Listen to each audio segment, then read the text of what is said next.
السلام عليكم ورحمة الله تعالى وبركاته. مرحبا بكم معي في فيديو جديد. كنتمنى تكونوا بخير وعلى خير واحوالكم طيبة كما كتشوفوا. اليوم ان شاء الله لا فيديو غيكون على هاد زيت جوز الهند او زيت الكوكو. غادي نهضروا ان شاء الله على المزايا ديال هذا الزيت وعلى الفوائد ديالها بالنسبه للشعر والجسم والبشره وكاع الاستعمالات كامله، وغادي نعرفوا كيفاش نفرقوا بين الزيت الاصلي والزيت المغشوش. بقاو معايا ان شاء الله، غادي تستافدوا في هذا الفيديو.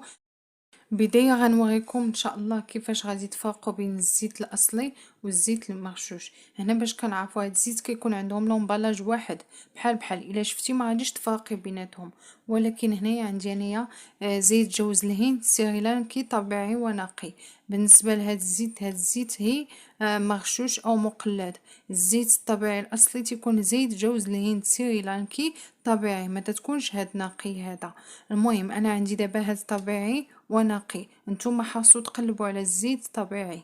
ها شوفوا دابا ها هو. المهم المميزات ديال هذا الزيت، اول حاجه عنده ثلاثه ديال المميزات كنعرفوه. وريتكم دابا كيفاش كنفرقوا بينه وبين المغشوش. واول حاجه هنايا من اللون ديالو، ها هو هنايا بيض ناصع. وتاني حاجه الريحه ديالو تتكون قويه، ديال الزيت الكوكو كتكون زوينه.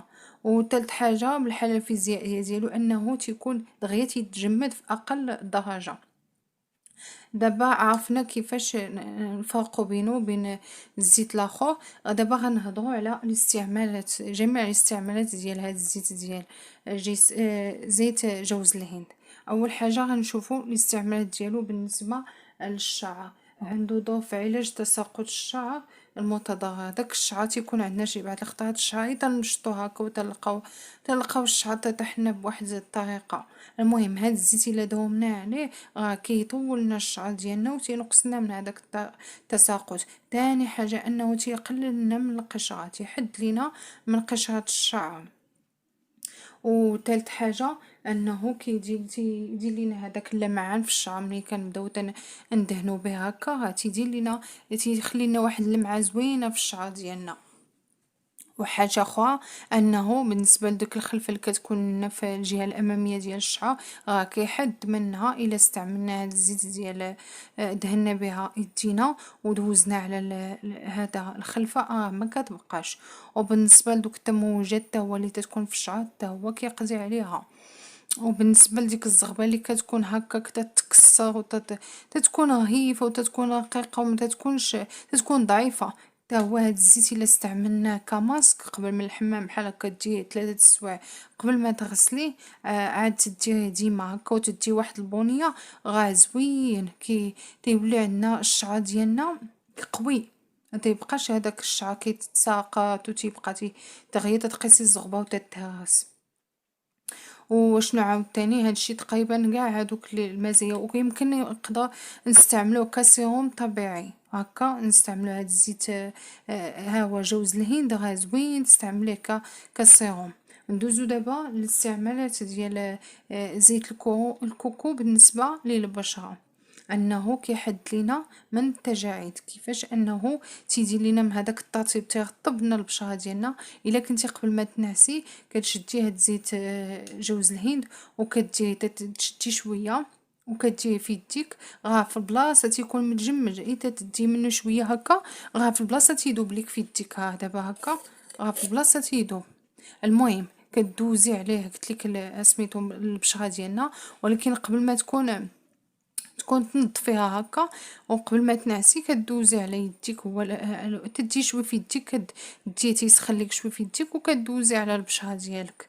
اهم حاجه قلت لكم البشره. عاد من بعد يمكن ترطبي به اليدين ديالك، عاد من بعد ترطبي سميتو هذا القدمين ديالك القدام اللي تيكونوا متشققين حتى هو يمكن زوين تديه القدام ديالك وتلبسي التقاشه الغد ليه كتلقاي القدام ديالك تيبقاو مع المده ما تيبقاش هذاك التشقق، تيرطبوا لك سميتهم الرجيلات ديالك. وتاني حاجة يمكن تديري هكا مزيل المكياج، ديماكيون يقدر بحال هكا الا درتي شي مكياج هكا وبغيتي تنعسي، تشدي واحد القطن كديري فيها الزيت ديال زيت الكوكو وكدوزي عليه الوجه ديالك، راه في بلاصه كيحيد لك هذاك المكياج والماسكا وكاع داكشي اللي كاين. المهم والثالث حاجه انه كيقضي لنا على حب الشباب، علاش؟ حتى ينظف لنا البشره من عمق وتيحيد لنا هادوك البكتيريا اللي كتكون في البشره ديالنا. راه عنده بزاف ديال المزايا هاد زيت الكوكو، ويمكن ترطبي به حتى الشفاه ديالك، راه حتى هو تيرطبهم وتيخلي فيهم ديك اللمعه زوينه وداك البغيون.